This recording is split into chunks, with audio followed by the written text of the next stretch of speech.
soy alguien que escribe, pero de ninguna manera soy un profesional. Digamos como que soy un aventurero en este terreno, ¿no? Bueno, la verdad que de mi parte, Fabri, te felicito porque no sabía, nos enteramos ayer cuando se publicó lo del Consejo Deliberante.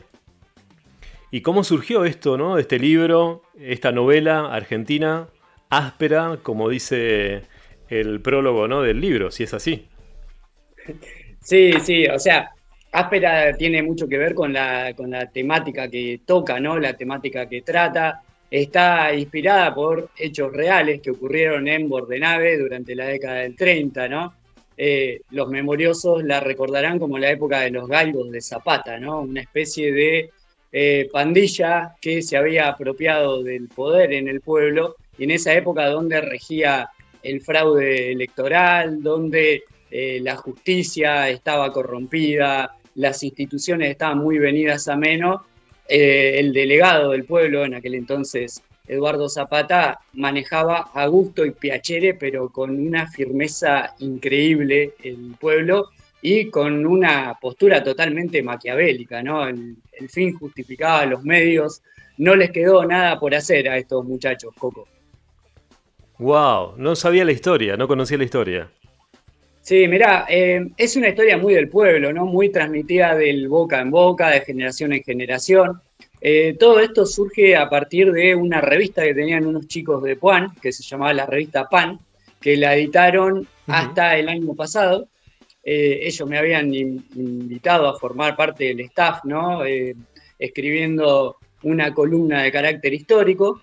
Y bueno, ahí apareció esta historia que me había contado mi viejo, mis tíos, que era siempre muy, muy comentada, ¿no? En Bordenave, pero que nunca había sido escrita. Y lo primero que obviamente, con lo que obviamente me topé para hacer un trabajo de esa magnitud es con la falta de fuentes escritas, ¿no? Porque tiene mucho de lo que es la memoria oral y digamos lo que pude encontrar, que es como una especie de Biblia que me sirvió muchísimo para desandar la novela, fue la publicación de un diario de Bahía Blanca, ya extinto, que se llamaba Ujú. Democracia, que bueno, fue uno de los pocos que en ese contexto se atrevía un poco a denunciar las cosas que estaban pasando en estos pueblos que son increíbles por donde la mires si lo comparamos con el día de hoy, ¿no?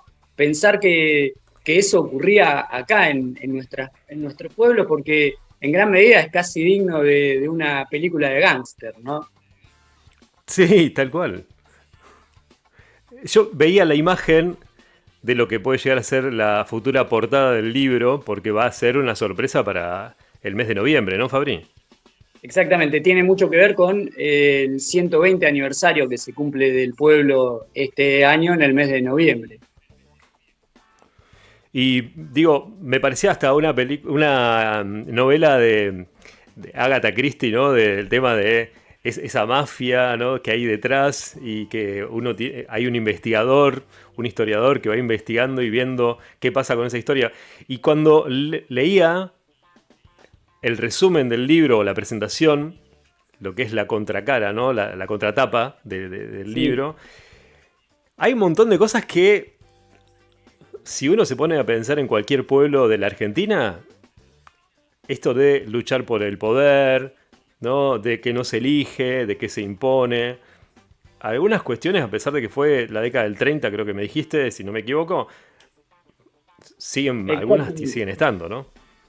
Sí, totalmente, ¿no? Y tiene mucho que ver con lo que es la esencia de nuestros pueblos, ¿no? Porque lo que se le buscó dar también a la trama de la novela es tratar de ir contando historias paralelas de distintos actores sociales y políticos del pueblo y que en determinado momento esas historias se vayan entrelazando y confluyan en un punto todas juntas, ¿no? Por eso mismo está representado, si se quiere, el imaginario de lo que son nuestros pueblos, ¿no? Los protagonistas típicos. Aquel que se involucra mucho con aspectos políticos, aquellos que permanecen expectantes mientras las acciones transcurren y aquellos que resultan deliberadamente víctimas, ¿no? Por eso mismo, la idea era que fuese, si bien se trata de una ficción histórica, lo más apegado a la realidad posible. Pero de todas maneras, tanto los personajes como muchos de los hechos están inspirados. No quiere decir que haya ocurrido así porque existía un montón de vacíos, ¿no? que presentaba esta fuente que yo te comentaba, ¿no? Del diario, que eh, no estaban totalmente completos, y entonces ahí es donde apareció la idea de transformarlo en un trabajo de tipo literario más que trabajo histórico, ¿no? Por ahí la simulación de ciertas situaciones que pudieron haber tranquilamente ocurrido, son plausibles, fue lo que me dio pie a poder rellenar esos huecos y que la novela prácticamente se vaya escribiendo por sí sola, ¿no? La verdad que es buenísima la idea. ¿Te basaste en alguna lectura de chico? Escritores que a vos siempre te impactaron y dijiste algún día voy a hacerlo. Mirá, esto es un poco por ahí hasta pretencioso, uno tendría que ponerse colorado, pero hay una serie que muchos conocerán seguramente que se llama Juego de Tronos, que está Sí. basado en una novela que se llama Canción de Hielo y Fuego, y siempre lo que me gustó de esa novela es que tiene una estructura coral. Eso quiere decir que pone en determinados capítulos el eje sobre determinados protagonistas y está contada la historia desde ese punto de vista, ¿no? Y finalmente todas van construyendo como si fuese un gran rompecabezas, ¿no? Un gran relato, por más que parecieran tramas que están disociadas entre sí. Así que bueno, me gustó mucho esa estructura y traté de adaptarlo a lo que era el contexto de nuestros pueblos de la década del 30, ¿no? Y de esa manera yo más o menos tenía claro el esqueleto que iba a seguir la trama y el resto casi que te diría que esos personajes inspirados en alguno de la realidad fueron como cobrando o tomando vida propia. Por eso mismo no fue algo que me costara hacer, ¿no? Fue un proceso bastante natural, obviando, o mejor dicho, señalando la circunstancia de que uno no es un escritor profesional y lo hizo desde un punto de vista pura y exclusivamente intuitivo, ¿no? Fue haciendo de acuerdo a cómo a uno le iba gustando, etcétera. Obviamente que en el momento de editar el libro merece una pulida importante de ciertos detalles narrativos, ¿no? Ajá. ¿Y te basaste en algún curso de narración? Porque te pregunto esto porque a tu colega ahí en La Angelita me decía, bueno, cuando me pasó a pasar esto de querer escribir y contar lo que estaba viviendo, empecé a tomar cursos de narración. No sé si ya lo habías hecho, si lo estás haciendo, cómo se hace para escribir un libro, ¿no? Porque por ahí uno dice, bueno, es fácil, pero hay que saber narrarlo o por lo menos tener una idea. ¿Cómo te basás vos? Sí, mira, en ese caso, acá, y seguramente después eso será materia si uno quiere seguir en este ámbito, ¿no? De profesionalizarse en cierta forma, pero en mi caso es mucho de experiencia de haber leído otras obras, ¿no? De haber tenido acceso a otras novelas de tipo histórico y tratar de más o menos seguir un mismo modelo, ¿no? Nada más que con la impronta propia. Por eso mismo, nada, en cuanto a formación literaria, por eso te decía yo, queda grandísimo el título de escritor. En definitiva, uno es alguien que va aprendiendo sobre la marcha, como quien dice, ¿no? Fabri, hablaba con un profesor tuyo en el comienzo del programa de hoy, un colega tuyo de Puan, y esto de tener contacto con los chicos, ¿también lo pensás de poder contarles esa parte de la historia de Bordenave a los alumnos con los que tratás? Sí, ni hablar, ¿no? Porque por ahí a veces es como que la historia local parece como muy descolgada, entre comillas, de lo que es la trama de la historia nacional. Pero bueno, esto de alguna manera es un fiel reflejo que lo que sucede en las altas esferas de poder es replicable aún en los contextos nuestros más cercanos. Y sobre todo cuando tiene detalles tan peculiares como en este caso, ¿no? Donde ese accionar mafioso del poder lo sufrieron nuestros propios vecinos, ¿no? Claro. Bueno, la verdad que te felicito. ¿Cuándo vamos a tener la posibilidad de comprar el libro? Bueno, ¿A eso partir después del 10 de todavía no noviembre? estamos con, seguramente para ahí ya ha salido, pero bueno, ahora estamos en el proceso de contactos con editoriales, etcétera. Pero bueno, seguramente ya más adelante tendremos novedades. ¿Hay un dato curioso que hay que estar atento cuando salga el libro? Eh, hay muchas cosas, sorpresas, cosas interesantes adentro, pero bueno, justamente uno cuando tuvo esa intención, lo que buscaba era eso también, ¿no? Transmitirlo de una manera que resulte una lectura amena, guardándose ciertos detalles sorpresivos, cosas que a uno le contaron como ciertas. Entonces, la idea era un poco esa, ¿no? Que realmente la gente del pueblo pueda sentirse identificada con esa trama, ¿no? Qué bueno, Fabri. La verdad que me parece genial la idea. Para los que nos están escuchando y los que están viendo a través de Canal 15, Fabricio Machiniana es un profesor de historia muy conocido y por supuesto me dicen alumnos y exalumnos tuyos, me dicen, es el profesor preferido por la forma que tenés de explicarlo. Me imagino que ya lo habrás contado a tus alumnos esto. Y no tanto, ¿viste? Es como que son esas cuestiones que hasta uno no las vea plasmadas en la realidad, por ahí no se quiere aventurar tanto, ¿no?